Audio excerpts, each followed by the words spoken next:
画蛇添足. A long time ago, a group of friends had a jar of delicious wine. But there was just one problem. There wasn't enough wine for everyone. I know, one man said. Let's have a contest. We will all draw a snake on the ground. The person who finishes first gets to drink the whole jar of wine. Everyone agreed and started drawing in the dirt. One man was super fast. Scratch, scratch, scratch. He finished his snake in no time. He looked at the others and saw that they were still working. He felt very proud and thought, I'm so fast, I even have time to make my snake look better. I know, I'll give it 4 feet.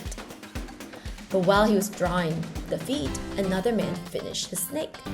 He quickly grabbed the jar and started drinking the wine. Hey! The first man cried, I finished first.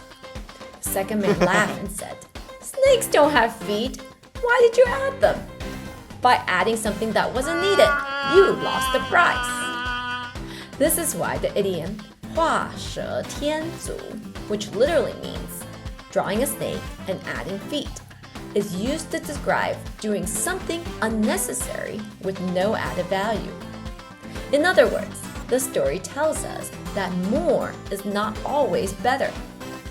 这个故事告诉我们，多不一定好。Let's review some key vocabulary from the story. 朋友，